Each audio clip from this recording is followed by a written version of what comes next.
do right now. And you can continue. And then I will continue recording them, but only share. Then I will share them only after the final lecture, because this can also put me into trouble, as well as yourself. So I really like to do this in a open and friendly way, and open access, I mean, way, so you have access to um, to the lectures, and you will still have, but I may have to do this after. So any question from your side? If not, then we'll advance to this third lecture, and I formally welcome you. And I hope you will have a good time and an exciting time ahead, as I will have. So again, I have to acknowledge that at some point these slides are heavy, are too busy, and probably if I needed to do such a presentation in a conference, I wouldn't bring such a slide. So don't take them as an example for your talks in future. So they are too many texts sometimes, but this is intended to help you in your search for research questions, to build hypotheses, and to also polish your your essays and ways of thinking about the organization of the economic landscape, economic geography, and the evolutionary perspectives within economic geography.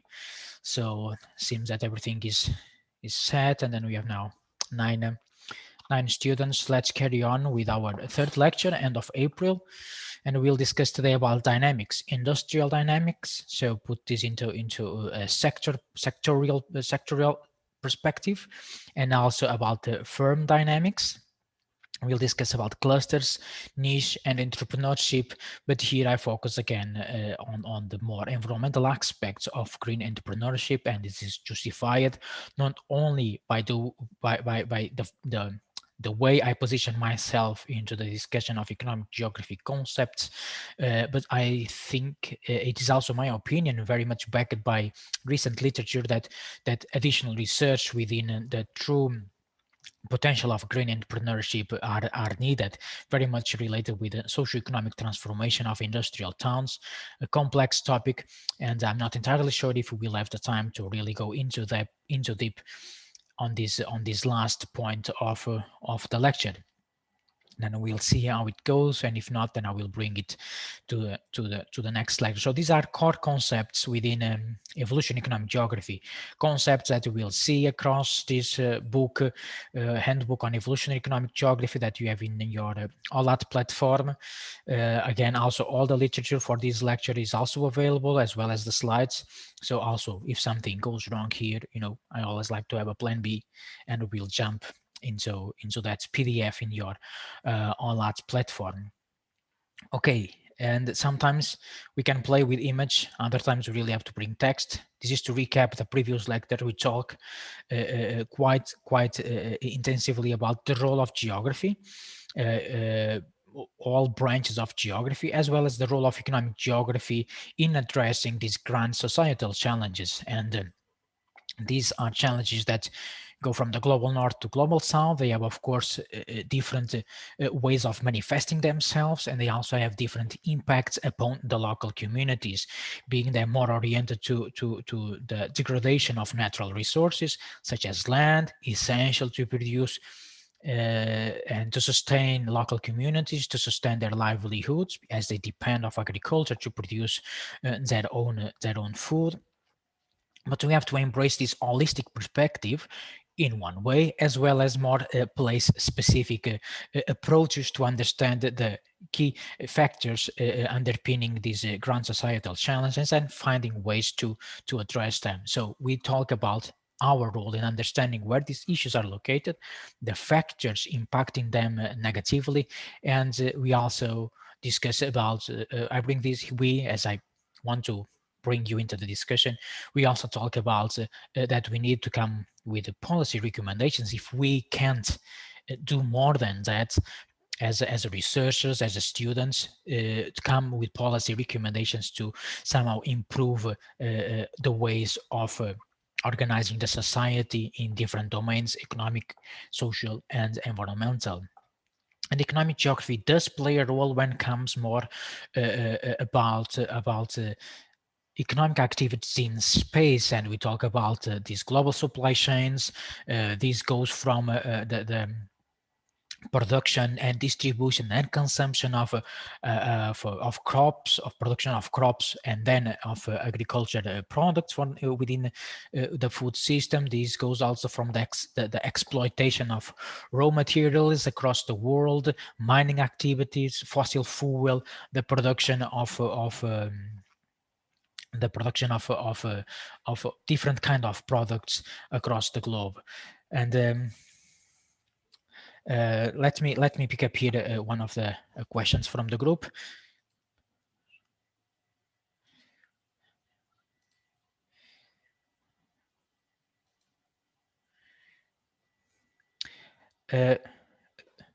Ru, could you do you have access to your microphone, or do you like to make your questions to the your question to the audience, so we can also all also get in touch with the problem? Is that okay with you? Yeah, yeah. Can you Okay, hear do me? it. So do it. Yes. Yeah, yeah. It's just in the last appointment you send the link to your drive Yes. here in the appointment, and the question is now: is it for you to make safe that we do come back to here and not just Yes. the videos, or how do you want to handle? Very much. I would prefer that you come, you attend the lectures and use only the videos as a sort of recalling some of the message here, and you can move. And, but all be great if you can all come back to the lecture. So what I'm telling, I will this I'm recording the lecture and I will make it available on my Google Drive. I can just hold it, the file on my laptop, instead of sharing it right away. I've been sharing the lectures right away. But I see that this that the students are taking it as a way of not coming to the lectures for some reason. But if you tell me in advance, okay, I'm not coming to the lectures because there is a clash with another module, or I have another kind of appointment, that's all right, then you can see the lecture. But it's important that you come to the live lecture and use the record as a to recap Yeah, yeah, yeah. what we talk about, because then I that this may put me myself also in trouble. And as well as it's better if you return to the lectures and use the videos further on. Okay, but there's Okay. no problem if I could not be here for any time that I do not have the access to these video. No, that you will have access to the videos. If not Great. before the last lecture, which is on the 1st of June, Yeah. by the 1st of June, all the lectures will be available, unless I forgot to put to record, but I think that is not going to happen. Now I think now is recording here, right? Just yeah, is recording. So I will make them available. The question here is, shall I make them available like right now after this lecture today? And because we only have 11 or 10 participants, this will lead me to only share this by the end of June. Yeah, yeah. Okay, I Okay, good. think that's the best way. Okay, thank you. Thank you.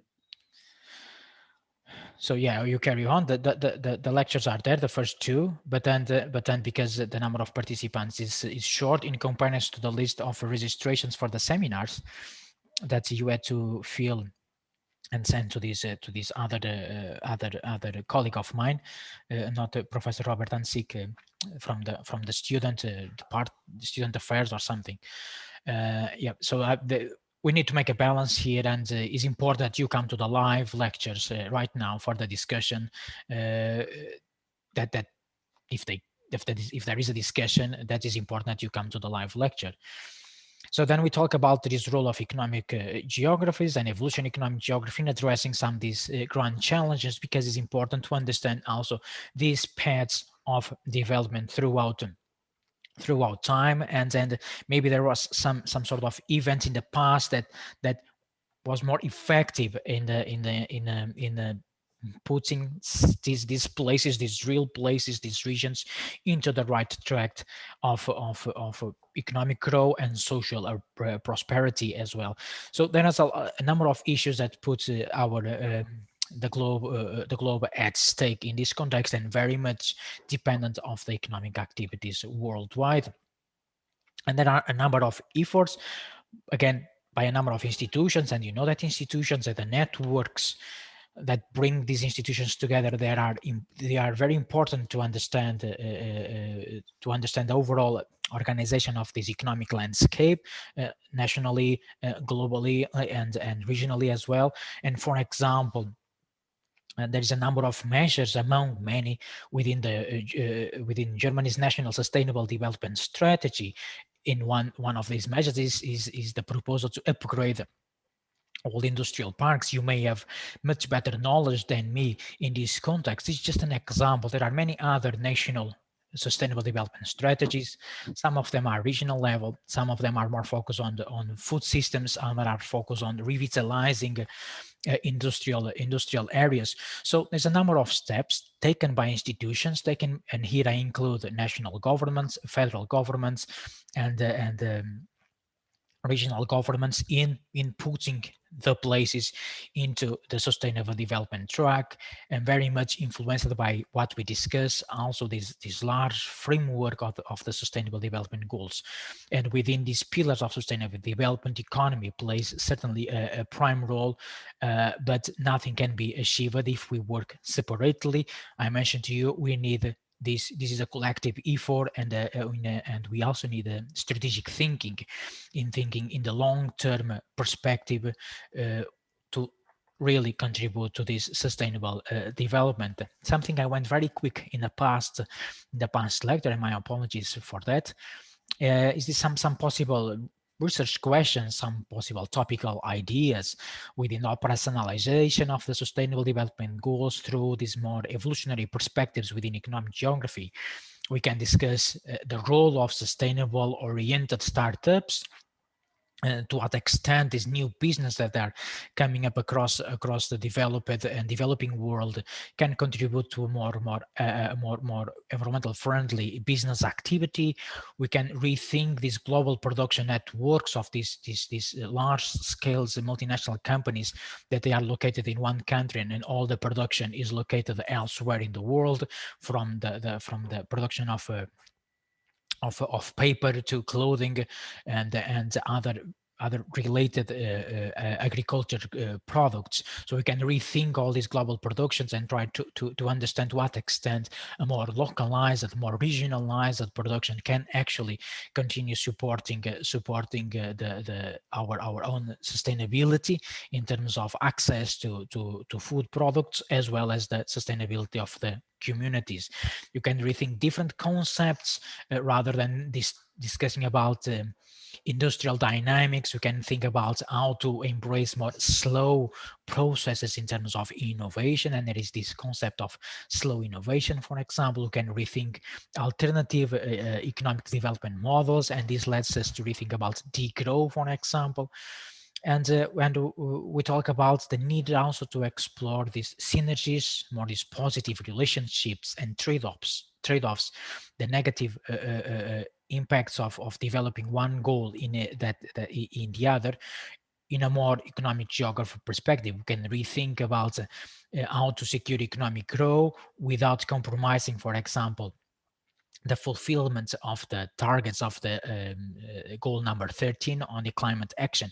So we have to find ways to balance economic activity with the environmental impact of those economic activities. You also have to rethink ways of understanding this development across the world, between prosperous or advanced urban areas and more lagging behind regions, in which we include all industrial towns, small and medium-sized towns as well.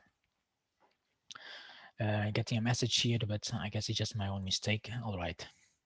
And so there's a number of research questions here for you to think about, and if they attract you, to explore it further on. So again, it's also my role not to really provide any specific definition for all of this, but more trying to open up your mind to different ways of thinking within evolutionary economic geography. And here I answer more concretely. This is one of the exercises I very much like, and one example why I think is important you come to the live lectures and not only attend only listen to the recordings afterwards. This bringing questions is very important.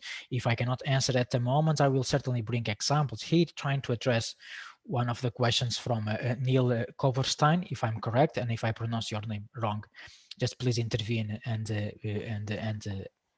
put it forward as well.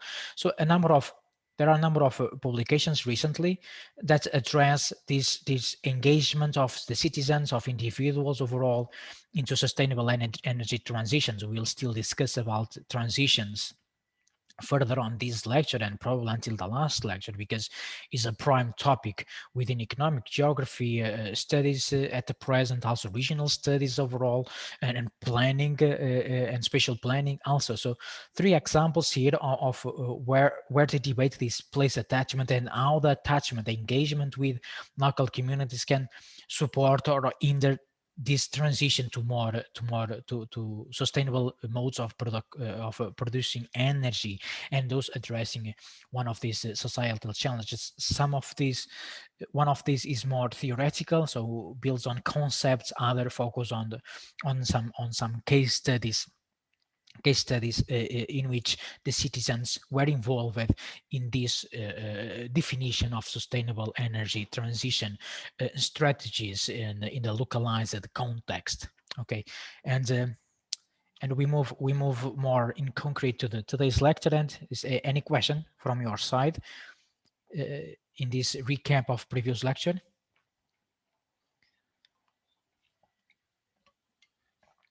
Okay, so let's move on. And today, again, by embracing this evolutionary economic geography perspective, we'll talk about dynamics in firms, in industries. This will lead us to discuss a little about spatial clustering or geographical clustering, about niche markets, what this entails, entrepreneurship, but more focus on the green entrepreneurship and the related policy that exist around, only as a illustrative examples that can eventually also inspire you to go out there and look for some other alternative examples and build on your case. And within these firm dynamics it comes at the first in the first chapters of evolutionary economic geography handbooks, such as the one in your platform, and they very much discuss about this the location behavior of firms. And when we are talking about firms, we are talking about this micro level, if you recall one of the slides of previous lectures. So when we discuss dynamics, we are discussing about how these firms behave in terms of the location, what factors they choose when they are upon the decision, when the decision of selecting a geographical location comes to that agenda. Okay, and then there are many factors, and the evolution economic geography trying to explain these factors through different perspectives and through different concepts, in which again time and historical roots, all these paths are cornerstones of this analysis. So within these firm dynamics, we try to understand how firms compete and learn on the basis of their routines in time and space. And these routines, again, you will read this word very much, very many, several times in this publication. And it's about ways of dealing with certain subjects. Just think about your own routines, the way you prepare your assignments, your methodology, your skills. Maybe you prefer to have a more focus on environmental aspects. So this is part of your routines of how you address a certain issue, or within your studies, or also within your daily life. So this happens the same with firms that are embedded routines or skills, processes, methodologies, knowledge that exists, that leads the companies to behave in a certain way. So we have these dynamics, and in this context of dynamics of firms, enterprises, of also large corporations. And it is in this context of analysis that evolutionary economic geography tries to understand the reasons behind, okay, the emergence of new firms, when these new firms are created and they enter the market, or their products enter the market. And also try to understand why some of these firms, and this is the dynamics, is understanding why some companies, they stay in a they choose a specific location, okay, and understand location here as a small town, as a city, as an urban region, as an industrial park within an urban region, okay. And then evolution economic geography tries to understand all these connections around the location of this firm, okay. And then evolutionary economic geography tries to understand why they are placed in this exact location, and how, and the factors that led this firm to be sustainable financially as well, to eventually advance and eventually lead to the emergence of a sector, of an industrial sector around this firm. And also understanding more the negative aspects of this dynamic is also understanding why some firms stagnate. They can't really evolve in any direction. They just stay within their routines, and they don't, seems that they can't find a way out of this locked in process. So also a subject that concerns economic geographies, and also to the extent of also understanding why some of these firms, they leave the markets. They can't make their activities to become prosperous in the long term. So when you talk about dynamics, and what you will read in the textbook, and then if you search for literature, you may come across of examples in which the dynamics are from an evolution economic perspective, again, are very much focused on understanding these factors: the time, the space, and all these elements that influence the prosperity of a firm. So all of this is part of these dynamics. And what are these firms? They are typically a collection of individuals. They are organized in a certain hierarchy, and their prime goal is to pursue profit. So they are for profit oriented activities, and there are different ways. And then we could spend an entire model only discuss the constitution, the formalization of firms, since an idea to since an idea to the market, for example. So and there are a number of elements here that concern, again, economic geography. They often start by the hands of one entrepreneur that came up with one idea, and in this context we call them as a startups. A terminology that is very commonly debated in mainstream media these days, or in more specialized media, more business-oriented media as well. They can go from one single establishment. It can be also the result of the efforts of one individual as well, in an isolated manner, or in partnership with other individuals or other establishments. And then in some contexts also, they are also the result of the engagement of this individual, of this entrepreneur, with a number of institutions or founding schemes that exist specifically to support startups. But let's talk about this in the future on. And then in terms of territorial development, it's very important to understand these dynamics, the reasons for the emergence of these firms in certain location. Again, understanding the relationship between these firms and the territory. That's why we don't discuss this only if we discuss these firm dynamics from economic perspective. We'll bring in more quantitative data to analyze. But when we are discussing from a geographical perspective, we have to understand the ties, okay, the linkage to the territory, to the place where they are located, and understanding why they are located there. Maybe it's just because of the entrepreneur, because the entrepreneur lives there, because the entrepreneur feels more comfortable to develop the business in that specific location. But maybe there are other factors, such as the availability of our workforce, as I pointed out here, or or of raw materials if they are close to a mining extraction, for example. So there are a number of elements. Some of these elements are common around us in Europe. But when we talk about locating close to raw materials, we may have to then explore for a case studies in the global south, where in the global south, the European East as well, where the mining activity still plays a role in supporting firm dynamics.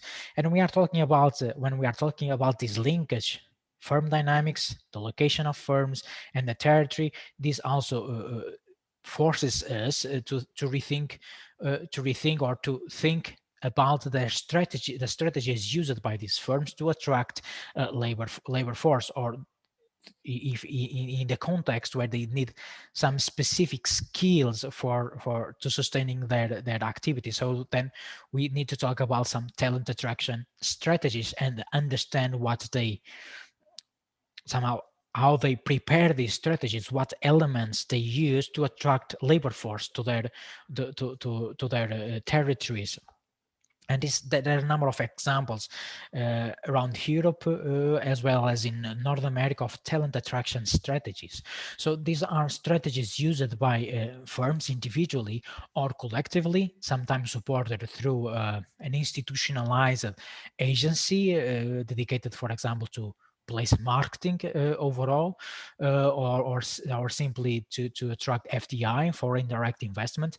So there's a number of examples that you can access through this link. In Lithuania, there is a handbook intended to attract talent to the country, as the same in Finland. And there's also examples at the city level, such as in Leiden in the Netherlands, and at the regional level as well, such as in the Emilia Romagna in Italy. So there's a number of ways that these cities, regions, or countries use to attract workforce or talents to their territories, and these are very much aligned with already firms that exist in this location, but they also have the intention to attract new firms by offering, by putting into the table that, okay, we have this talented attraction strategy, and we want to attract high-tech skill force. We want to attack those that we have some medical background, because we are building a cluster, we are building an agglomeration of firms within this sector of activity. So there is different domains in which we can explore, and within this firm dynamics, we can do this in the micro level. So we look at the firm level, or we can also have an understanding of these dynamics in the meso level. So we can, when we talk about this meso level, we bring the discussion to the industrial level, and the industries are composed by different firms. So we have or a more micro analysis, or we zoom this analysis and try to focus in a larger number of firms which compose or fulfill or boost an industrial sector. And again, this is about understanding how firms behave, how they compete, and how they learn from each other in a specific space. And evolution economic geography, the prime goal is to understand also innovation processes within these dynamics. So what kind of knowledge is needed for these firms to advance in terms of market share, and what type of knowledges are needed here for them to evolve, to progress towards the future. So this is also a branch of research within economic geography that tries to understand the knowledge exchange between firms within an industrial sector. Okay, this is a discussion still very much ongoing, and currently this goes from the level to understanding diversity, diverse in terms of gender as well as in terms of cultural background. And there are also a number of interesting studies underlining, for example, the role that migration plays in innovation processes within a meso level, within an industrial sector, in a macro level, within a specific territory. So you may encounter while doing your research examples examples of this knowledge exchange that contribute to innovation processes that eventually lead to new firms, or the design of new products, or the improvement of new production processes. So all of this goes into this concept of firm dynamics. Okay, when we talk about dynamics, again, we are talking all about these relationships that exist, and the crucial rationale here, and is that is commonly accepted, is that these firms, they are located in where they are located, not necessarily, not only because although they are for profit, they are, or their aim is to make profit, they do not choose a location only because this location is cost efficient, or a location that will help them to minimize the cost. There are other factors, and from an evolutionary argumentation, I hope this slide clarifies what I've been discussing from the past minutes. There are a number of reasons that can justify the location behavior of a firm.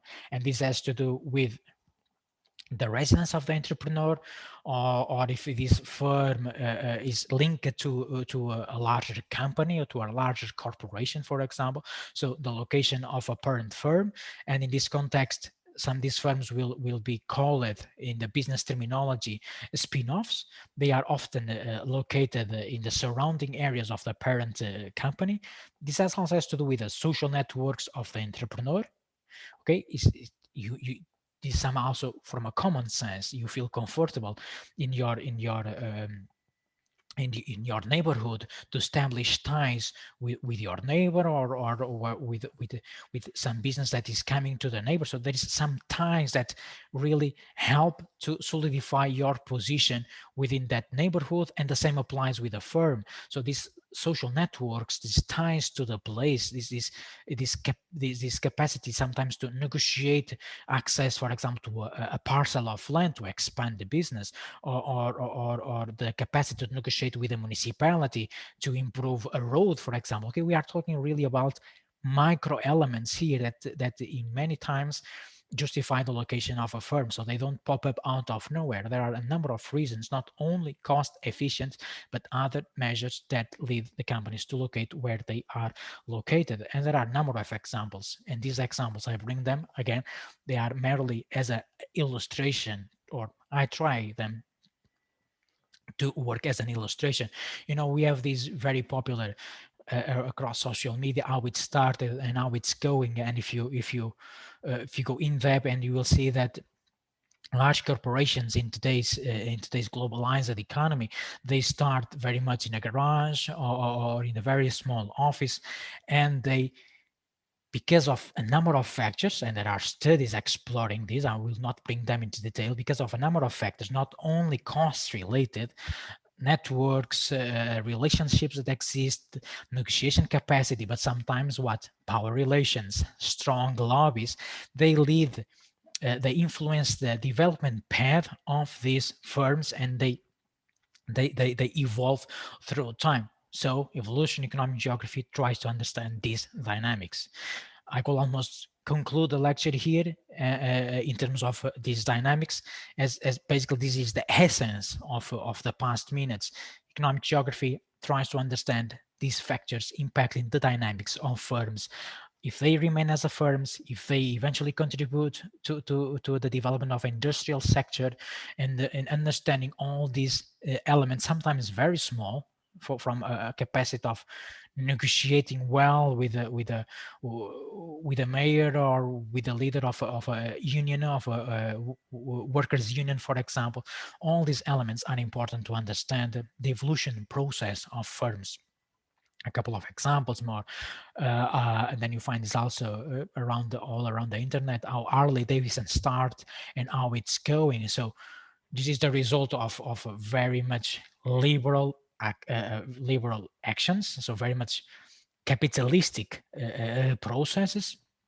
Certainly, I'm not going into that. It is very much economic aspects, but there are also other elements: the availability primarily of the workforce that holds some talents, holds some skills, and the same applies, for example, in Europe. If you think about the automobile sector in Germany, or if you think about textile in northern Italy or northern Portugal, for example. All of these elements of routines, capacity to deal with certain raw materials, capacity to understand how to transform these raw materials in final products. All of these part of the dynamics and part of evolutionary process within this firm dynamics. One example from Alt Disney and so on. I will give the word to Neil. Just one last slide. If you put this into a globalized perspective, and hence I'm also this is not the core of the lecture here.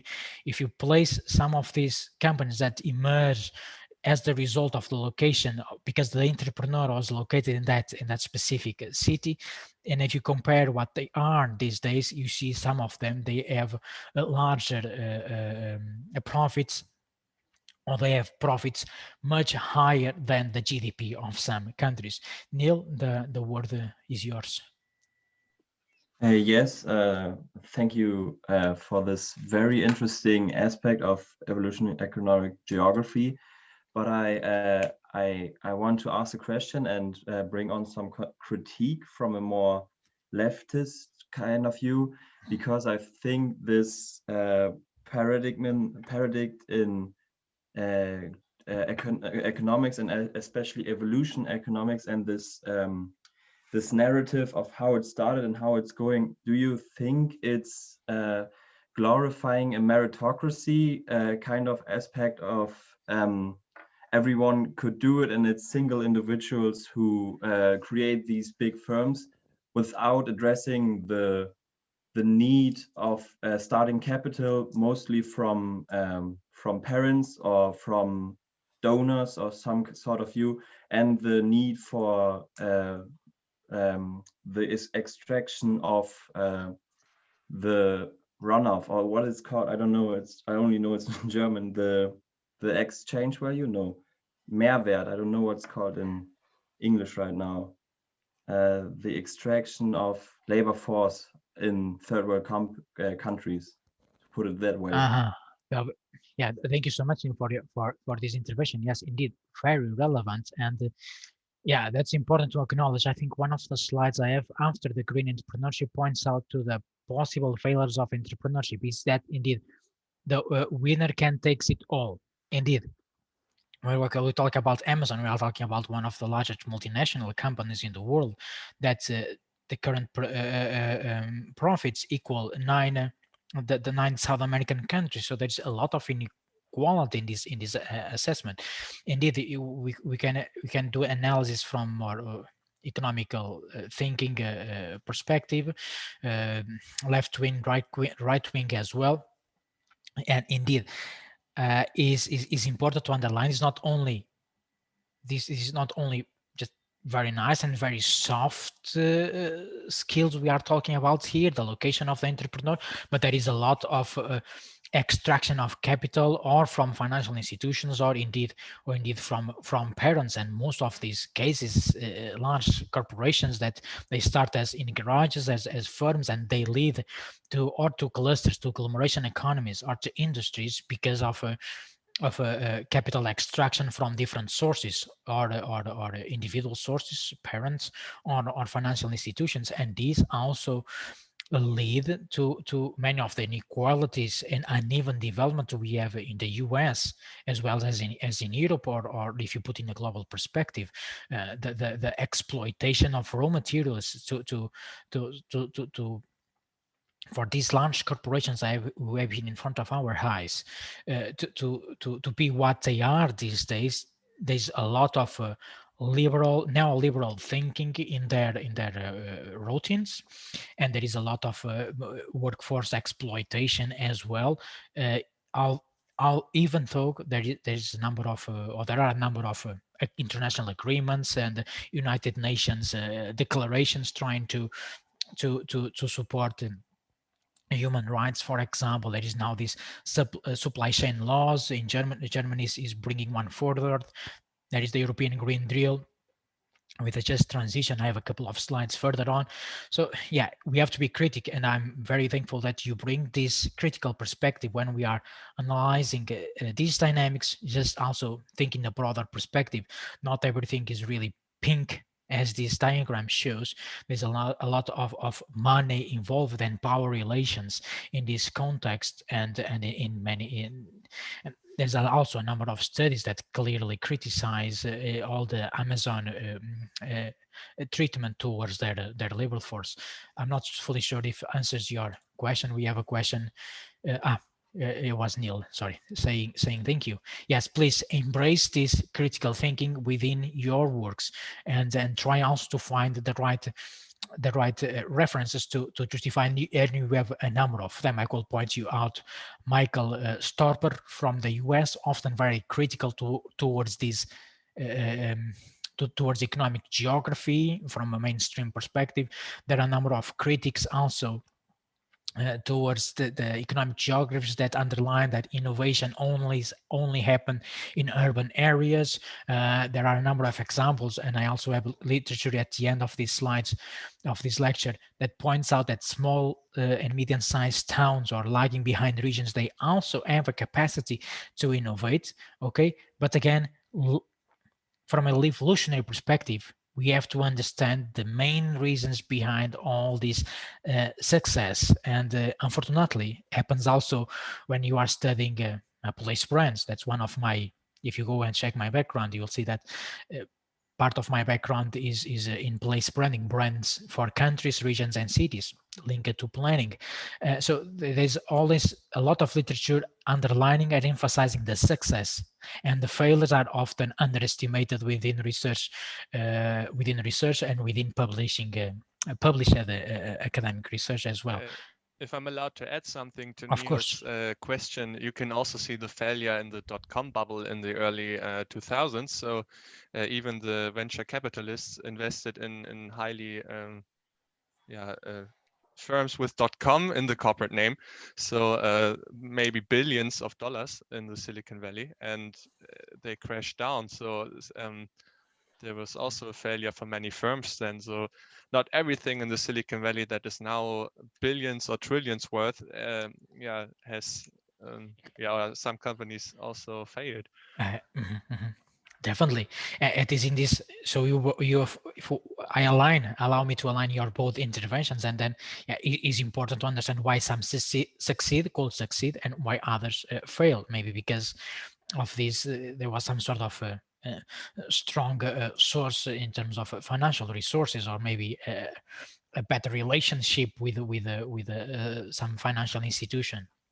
And we know in North America, these financial institutions, they work slightly different than in Europe. We have strong regulations in Europe, from credit card use to access to credit as well.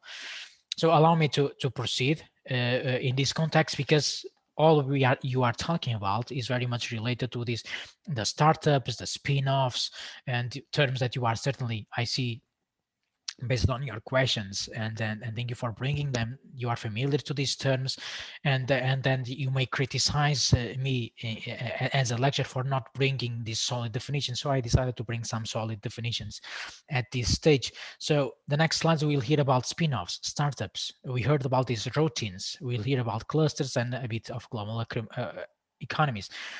And the spin-off is this creation of an independent company through the sale or distribution of new shares of an existing business. So there is a business, and then decide, solidified, most of the literature points out in this direction, a business that is advancing in terms of market, in terms of their position in the industry, and they decided to branch out and to create another firms that they will work independently. So when a corporation spins off a business unity, that idea is that this spin-off will work in the separated. You will work autonomously, okay, in the independent manner, and will make their profits. And this is different than a startup. Then a startup is an initial stage of the business. Is like myself or yourselves. Use your network, you use your financial capacity, or you use a financial program from the state, for example, and then you decide to enter the business. So we will come up with a startup. You can, but I'm from a region where the word startup actually exists now, very much influenced by the social media, but many companies, they emerge in the past without this fancy terminology. Another critic here, we can point out that some of these words, spin-off startups, they are fancy, they are very much neoliberal inspired, and they also emerge from the dynamics within Silicon Valley. So, but the spin-off, let's put in the right terms, in the terms that you will find also in your literature, they are a business in the initial stage, and there are also different ways of founding the spin-offs, that is, or programs, or specific programs, or the support of family and friends, but also some crowdfunding and loans. And many of these startups, they are trying to direct their business modules to business modules, correct, or business strategies towards the environment, for example. There's a number of cases, and I bring here an example of spin-offs, the top 15 spin-offs based on this Forbes, in 2016. I couldn't really recognize many of the companies here. Just I found it strange that the parent company of Fiat Chrysler led to the Ferrari NV, which I couldn't find the definition, as a spin-off company in 2016 here at the top. So a number of activities that most of these are large corporations. So Armstrong World Industries led to a branch, to a spin-off of more focus on flooring. So some of them, they remain within the same sector activity, others try to explore complementary. And this is the point where evolution economic geography brings the concepts of constructing regional advantage. We have one lecture on that, related variety and unrelated variety. So also to understand that some of these spin-offs, they emerge in one specific location because I try to explore related variety. What this means that there is already embedded knowledge. They take advantage of the proximity to the parent company or to other companies. Okay, so they minimize the costs, and they take advantage of the knowledge that exists. They take advantage of their routines. In other cases, they branch out to completely different sectors of activity, but in the end, they want them to work independently and have their own profits. About startups, many examples. You just go on Google and you will certainly find tons of examples of startups. Many of them fail for several reasons, or lack of capital, lack of support, or they couldn't really place their product or service. Okay, not only physical products, a keyboard, a notepad, I don't know. I just give me examples of things I have around me. But others could succeed. Just an example here, which I found also randomly on the internet, of the recent startups registered in this startup link website. In Kiel, I retrieved 4 startups. You only see here 3 startups located in Kiel, and there are many other in Germany. So it's important to understand, from an evolutionary perspective, the reasons behind the specific location of this startup, focus on turning people into music, whatever this means, or other more focus on the possibility of bone density, so more focus on the health issues, on the study of bones. So it's important to understand all these reasons behind the process. It's already 11. If you this is going rather well, and we have classes. Would you like to make a break, or should we continue? Can you bring further your word, or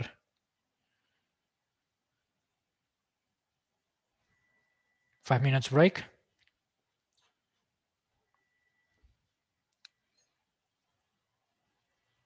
Okay, we have so let's do here 2 minutes and a half break. So we meet each other in between. All right. Okay, see you in some 2 minutes and a half.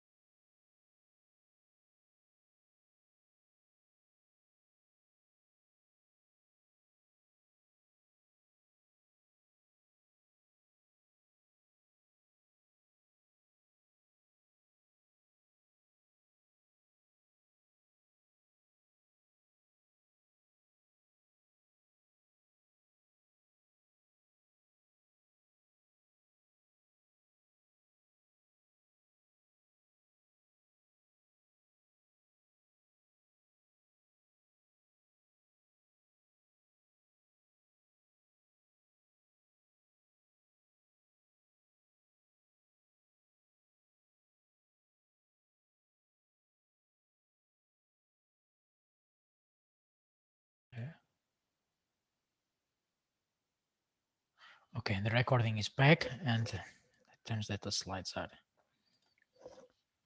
Let's wait. Okay, so yeah, we try to meet in the desires of each other in between. Again, an heavy slide here, and we continue. I hope everybody's back online.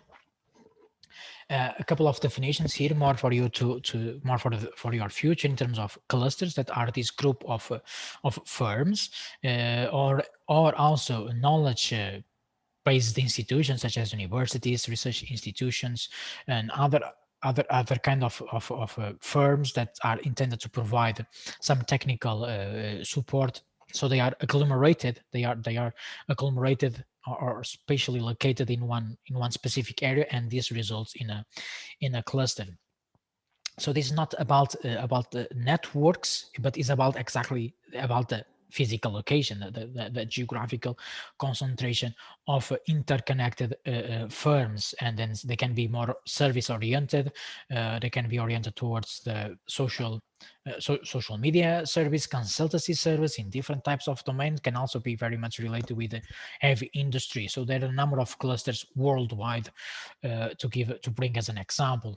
And when these clusters, these interconnected among firms, they can also lead to an agglomeration economy. So we bring in sort of a more macro perspective, a large number of companies, being service, being industries, they exist in this close proximity in an urban and regional setting. Okay, then we can talk about agglomeration economy, which entails as we can have only one module discussing the agglomeration economies, but the clusters are more important within evolutionary economic geography, also to understand the industrial dynamics. So we put this in a more in a more meso level, and that very much goes in line with what we discussed in detail just before, and then I'm really excited that the lecture is going in this open way, and hope the next slides will continue in the same regard. So industrial dynamics is very much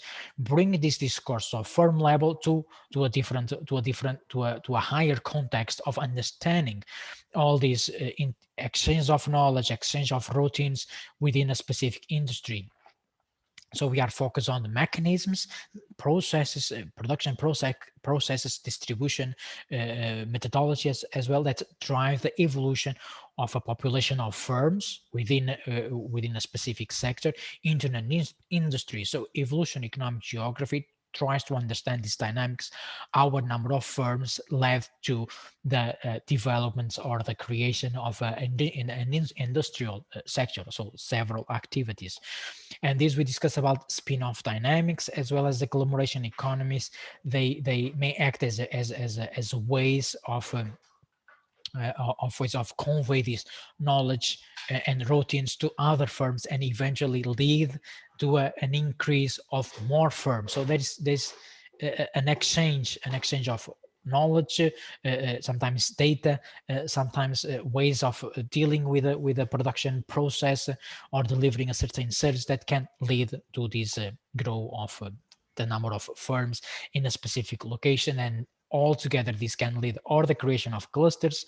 And when we are talking about clusters interconnected with each other in a certain region, then we can talk about an agglomeration economy. There is also some current discussion. There are already some solid formalized old in terms of discourse, all type of agglomeration economies in Europe, and there's a new discourse trying to understand if these new frontiers in agriculture production can lead to agglomeration economies. For example, to what extent the soybean production in the Cerrado in Brazil can lead to an agglomeration economy, that is the creation of a number of firms around that can support the activity of soybean, but also fulfill other needs.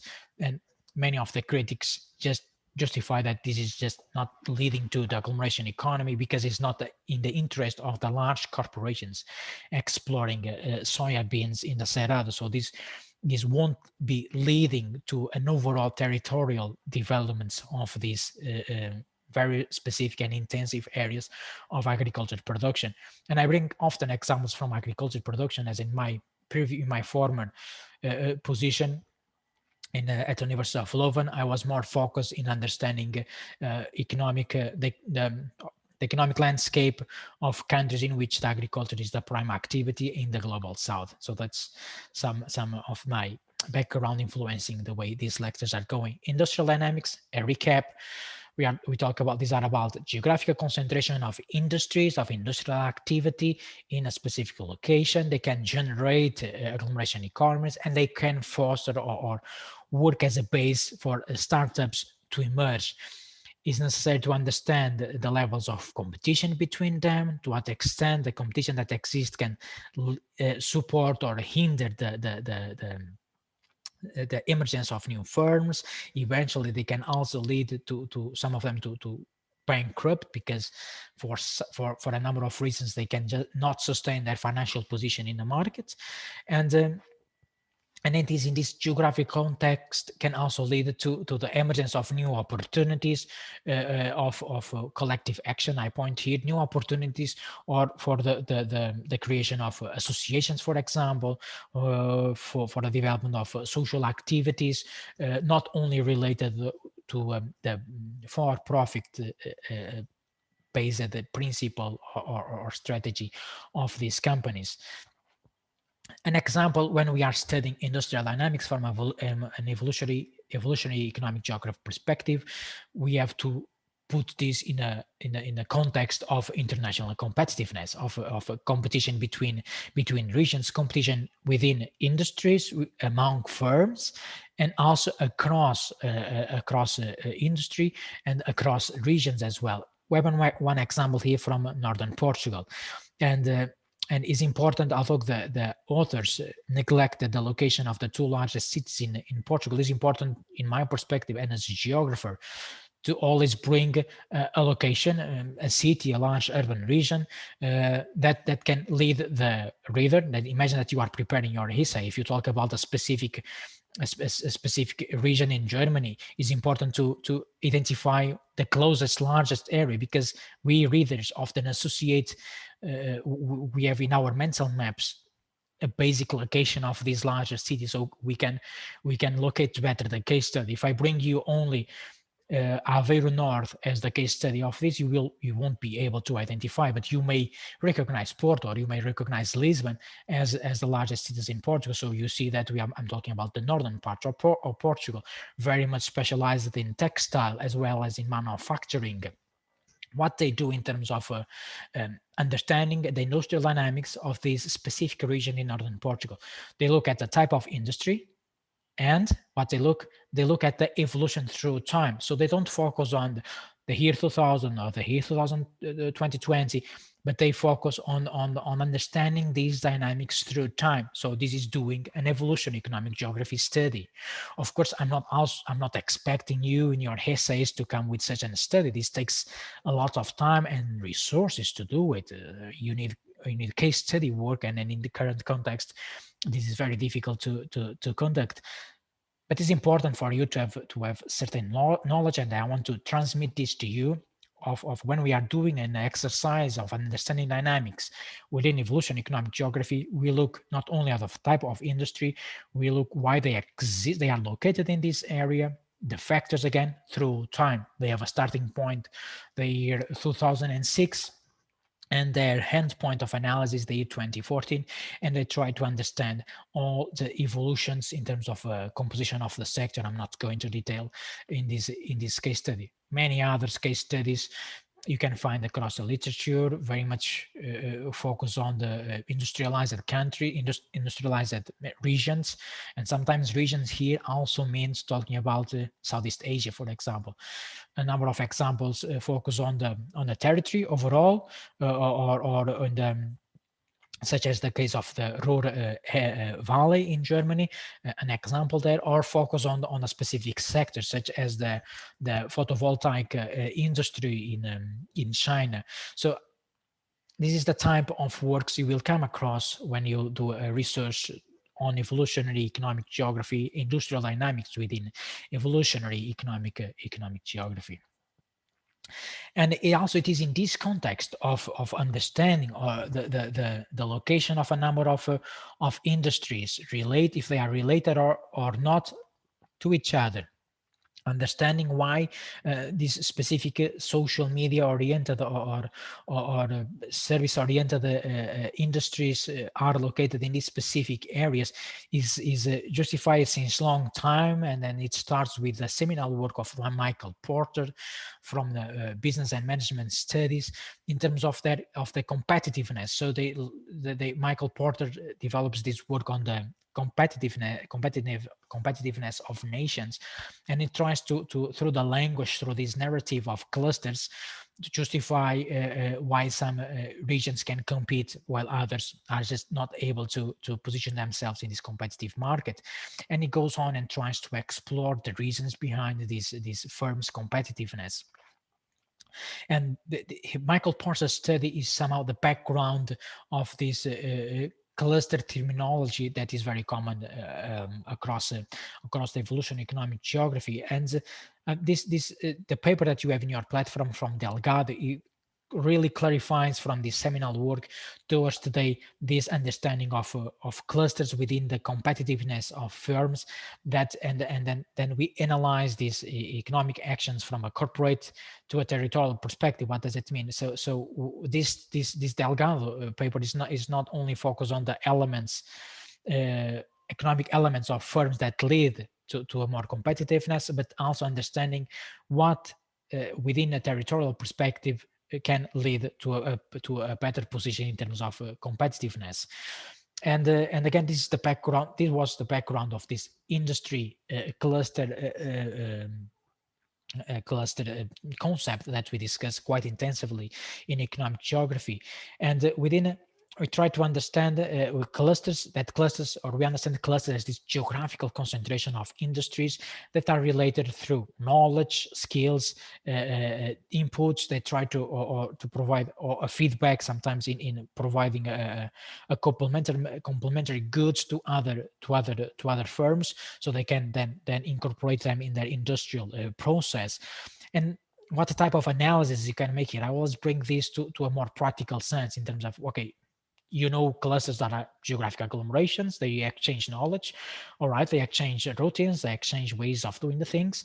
What type of analysis we can do? You can do an analysis within regions, in a single region, okay, in a single territory. You can also bring this across territories. And examples of this, again, only analysis illustration, many others exist. Let's do this analysis of industrial clusters across within a multi-regional perspective. So we look at the Japanese industrial cluster zones, and you get an idea how many clusters there are located in the southern part of Japan, and they are some of them, they are focused on iron, others on electric engineering. So we have a number of clusters, and you can do an evolutionary economic geography analysis to this multi-region. So they are located in different regions. You can also then, if you do a study at a global scale, you may undertake Japan as a region located in Asia. Okay, the geographical definitions here between scale and space, when you are writing, you have to put this forward at the beginning, so the reader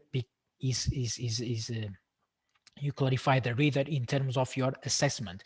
So you understand this. We are doing analysis focus on Japan, so we treat these regions as clusters within specific regions, and they have relationships across them. So we have a multi-region analysis.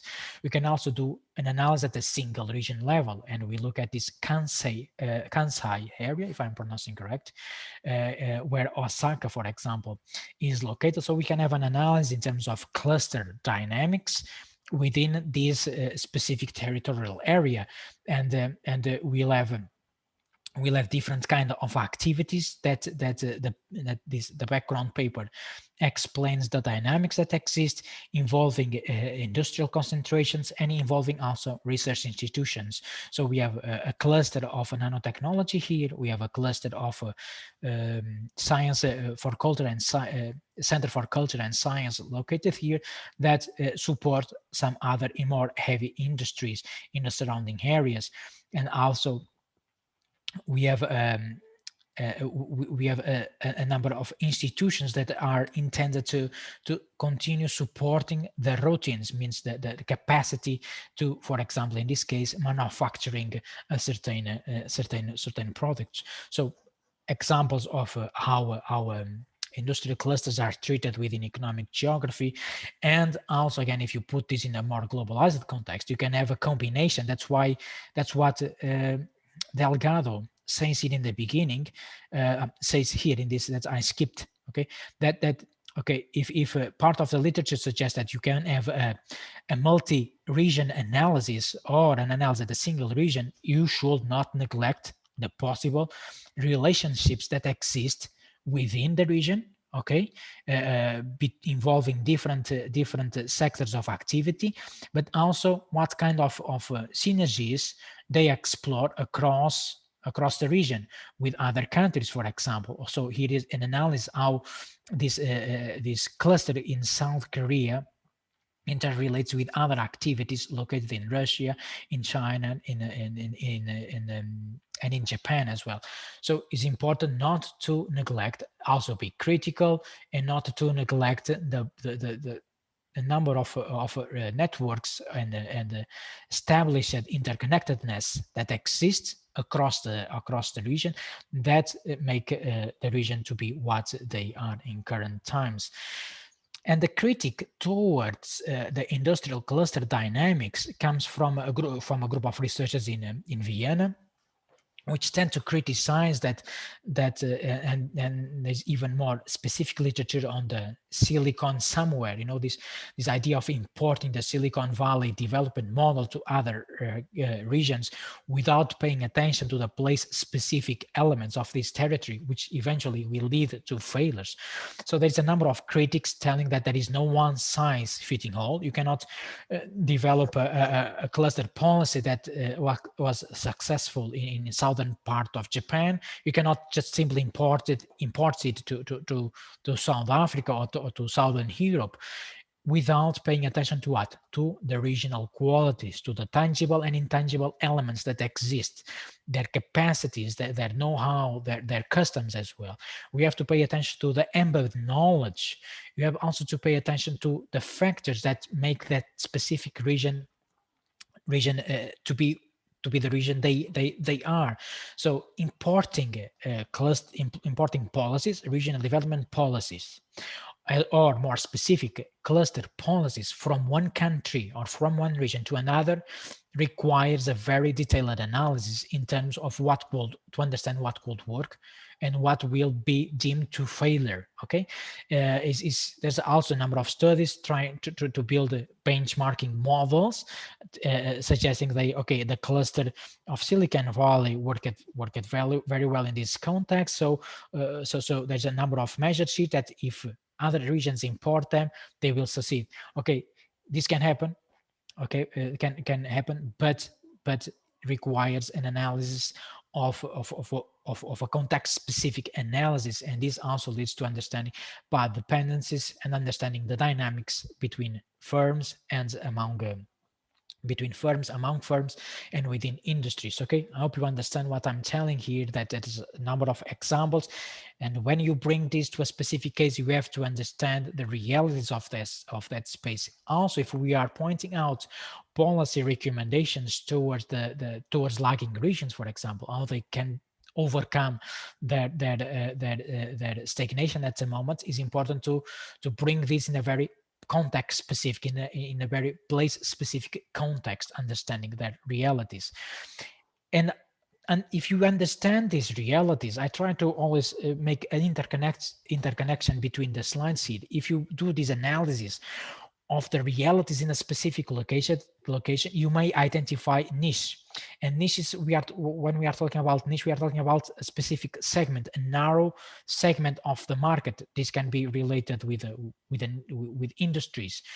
So the long-term development of regions, and we look if they are paying attention, as I said before, or taking care of their regional qualities, they may be able to develop a specific fringe frontier of the market that can lead them to to position themselves in this competitive arena, eventually lead to new firms and eventually lead to new industries. So we have this niche dynamics.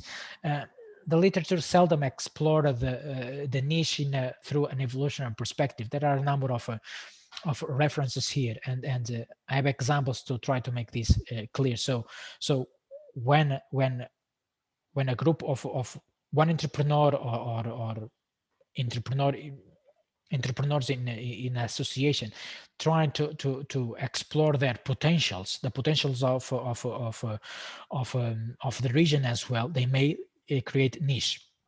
And this niche can lead to firms. Let's give an example here. There is a niche market. A niche market is a segment of a larger market. So when they come with this new product or new service, they try to fulfill a gap. They try to fulfill a need, and there are also a number of reasons to do that. Or they want, or because they want to be more, they want to develop a product that is more competitive in terms of price, or maybe they are trying to answer some demographical needs. Maybe the aging of the population is leading to certain products. I hope you are understanding what I'm telling here. Or maybe some psychological behaviors of today's youth, for example, is leading to the exploration of new products, and they complement already existing an existing market, and so we call them niche. And many of these startups exist to fulfill these needs within the market. And we have an example here. This vegan face wash is a niche market of the face wash market. So it's a number of products to wash our hands, or to wash our body, to wash our face. Vegan based or plant based products, they are considered a niche market. Within a certain period of time, maybe they are really successful, and maybe that a number of elements are able to support their growth. So they, at some point, they will become part of the mainstream market, let's call in this way. So they are not niche anymore. These will eventually lead to new niche, or simply the market need is fulfilled, and then they will just continue their path in terms of economic development. So the number of factors that lead to the surge of these niche markets. Another examples here, and yeah, I have the call of attention here to be critical. So we have the niche market, ethical cosmetics try to fulfill a call from consumers towards more ethical behaviors within cosmetics. Or we have the niche market of vegan baking, so trying to fulfill a call of the consumers. It's a sort of psychological behavior or consumer behavior as well. So a number of activities trying to respond to the consumers. But we have to be very critical, primarily towards not ourselves as the consumers. We have different needs every day.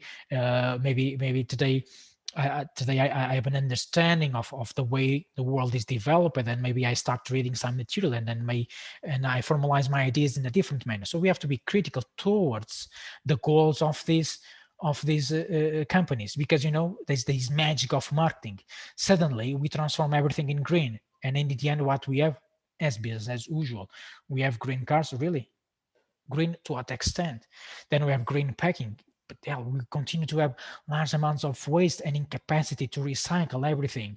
Green aircraft is complete an utopia. There is no such a thing. And yet to be explored, the capabilities also of this sustainable transition to more energy efficient ways of production energy. So watch out when we are understanding these dynamics within industries, the emergence of niche, to the possibility of encountering greenwashing exists and is a reality. What is this greenwashing? And I'm not necessarily going out of my of the context of evolution, economic geography. This is a call to be critical and pay attention to these dynamics in different domains, and mainly by embracing the idea of the sustainable development.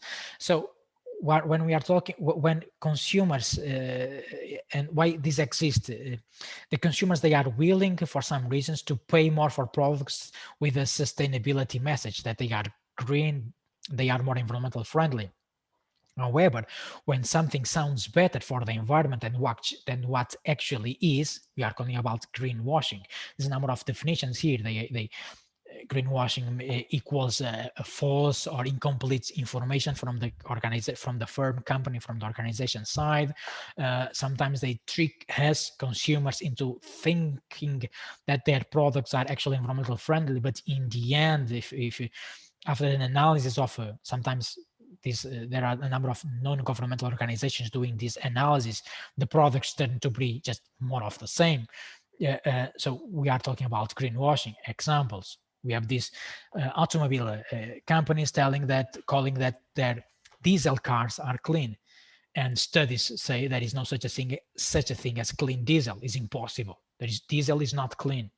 Is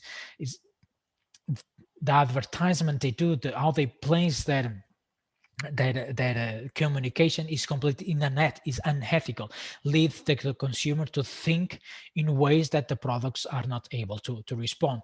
The same goes to certain types of food, where they claim that they are supporting or the way they produce their foods is avoiding deforestation in Southeast Asia, and there come a number of studies telling that first, they offer their food within plastic recipients. Sometimes they are non-recyclable, or only part is recyclable or coming from recyclable sources. So they are not, what they are conveying to the consumers, 100% recyclable or 100% deforestation free, is unrealistic. The same goes to large corporations already with a solidified presence in the market. Nestle claiming for many times that all their cocoa beans coming from sustainable sources, and there are a number of studies from colleagues of mine as well, in which they claim that the cocoa, raw material cocoa supply in Nestle is the result of this forestation in the Congo Basin in Central Africa. And this continues regarding promotional campaigns from different companies. A number of examples worldwide. So to conclude this part of the lecture in terms of niche development, we have to understand there are different dynamics. One, we can have a market niche. So when a product comes that tries to fulfill a part of the market, there is also in terms of physical product, it can also be in terms of a technology. Maybe in current times of COVID, the number of online events led to the development of new types of microphone or new types of webcams. I'm just hypothesizing here. New type of investing in this online conference meeting platforms such as Zoom and many others. So there is this a need in a market, and then services or products, they try to fulfill this gap, and there is from our side as researchers the need to understand this process. But the key question here is that not all these niches can scale up, can really take off and become formalized in the market. And the time is really few, but then I will catch up in the next lecture. And part of this is the result of entrepreneurship. We discussed already about. Also, Neil bring this critical point of view regarding the development of these large corporations from small firms to large corporations. That's the result of entrepreneurial opportunities, individuals that try to explore some competitive advantage within the territory. That's what Delgado in this publication is saying, coming from Michael Porter. Okay, the things are to some extent interlinked here. So we put this entrepreneurship in an evolutionary process. What's the main message here is that sometimes there are we have firms and industries that they result from the effort of one entrepreneur, but in many contexts, in an evolutionary perspective, we have to understand that the success of one entrepreneur sometimes depends on the effort of others. And there is this reference here that Bill Gates could not have made his fortune had not Steve Jobs seen the opportunity to build and sell computers. Or the same goes if Steve Jobs could not have built a personal computer had not Gordon Moore invented the microprocessor. Gordon Moore, I think it's this individual here from the Intel. Okay, so sometimes one entrepreneur can be very successful for some reasons, strong sources of capital in the background, strong network, strong relationship, very much sometimes capitalized or linked to neoliberal forces, and other times they also depend. The success of one depends of the success of the others. And then in evolutionary perspective, we put this through time, and again, what they are what they could have achieved, because this takes time to develop. So that's why we bring an evolutionary perspective. And among the different types of entrepreneurship, we can have again one model on entrepreneurship, this process of launching and developing and running a business. There are different types of entrepreneurship, very well documented in the literature, and I decided to focus on green entrepreneurship. A number of literature in case if you are interested, and these are in your OLAT platform, if I remember right. But I question also myself in terms of defining green entrepreneurship. If you ask me what actually is what green entrepreneurship means, and to me can mean different things. Can mean developing business, fulfilling a market need for alternative ways of producing energy, for instance, exploring renewable energy sources.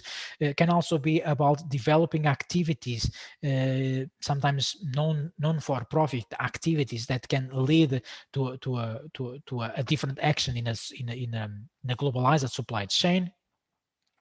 And it can also be, in my perspective, a simple effort of countries to develop laws or implement measures that try to at least contribute partly to contribute to sustainable development, or more in the social aspects, such as the German's supply chain law still ongoing that I mentioned to you before, that tried to implement some new rules for companies based in Germany, companies that subcontract companies for garment within the garment industry, for clothing in Bangladesh or southern parts of India. So they come up with a number of measures to make this business relationship more sustainable in the social terms. So defining green entrepreneurship, what the literature tells us is that it differs across countries, is often very popular in more developed and advanced countries, in which the number of needs have been already fulfilled, so they try to advance towards this green transition within the society. But for green entrepreneurship to really take off and scale up in terms of ideas, it requires large amounts of funding. But this funding already exists, maybe not to the level that we all need as a society to address the grand societal challenges. So still, green entrepreneurship, that's the call here, is still a business. Those that embrace the green entrepreneurship, they still want to make profit, or at least to make their activities, on one hand, supporting the environment, and on the other hand, being financial sustainable as well. So we are talking about still businesses. Although maybe we can talk about a mission-oriented idea of moving the society as a whole towards more sustainable ways of living. In the end, this is also about business. And if we link this entrepreneurship or creating business towards a more environmental friendly processes or social friendly as well, we may have also the possibility of operationalizing the sustainable development goals. If these businesses are more focused on in the minorities or low income communities, if they are focused specifically on developing narratives that can lead the consumers to behave and to change their consumption patterns in a more pro nature with more pro-nature methods. And in terms of institutional support to green entrepreneurship, I was happy to see that the United Nations specifically developed this set of measures for entrepreneurship for sustainable development, and they really emphasize this idea of investing in a green business and also in line with circular enterprises. A number of countries doing that. Here examples of Jordan and Morocco developing their own strategies intended to support green companies within their countries. In this context of Jordan, supported by the German corporation, for example. So they tried also to find ways of financing their strategies. And in the case of Morocco, the idea is to develop at least 10 green startups. And here the definition has to be really critical, and we have to really go in depth to understanding what they really mean by green. More focus on the renewable energy, ecotourism, for example. So they are trying to link this transition towards green economic activities in line with their regional potential. So with what the region in terms of, in this case in terms of country, has to offer or can offer best, and trying to align this with a more evolutionary, with a more environmental friendly perspective.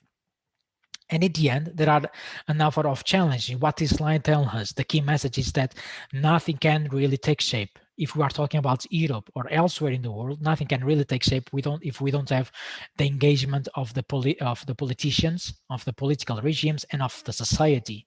And in the end, I put my own conclusion here, that we need, when we are talking about or moving towards a green entrepreneurship, exploring niche markets that are environmental friendly or less oriented towards the capital accumulation of the neoliberal society, everything depends on very much understanding the governance of transitions, of the role the political leaders play in this context, and the role of the large corporations of the private sector in this context. Few examples in the global south, in East Asia, the sustainability transitions, they are taking place in some parts.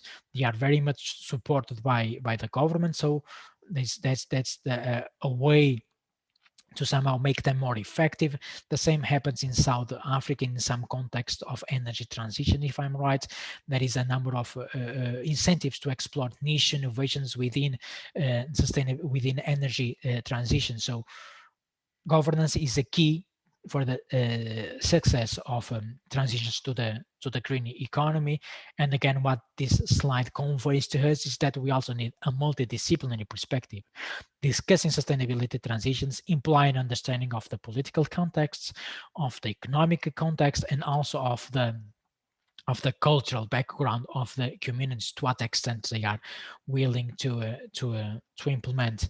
And I will catch up with these slides in the next lecture as we reach the 11:45. And there's a number of slides within the European Green Deal. We're still talking about this energy transition, and I can bring in the next lecture. So what I would like to ask you, please just let me know if the lecture satisfied you, and yeah, and I hope you find it exciting as well. So I invite you to join the next lecture, where I will bring some of these materials and align it with path development, because everything is very much interconnected here in terms of structural change in the society. So any question from your side, if you still have time to stay?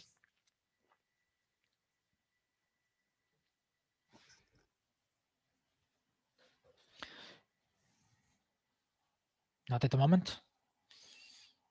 So feel free to bring some issue via email if you want. Otherwise, I wish you a pleasant rest of the week and a nice weekend.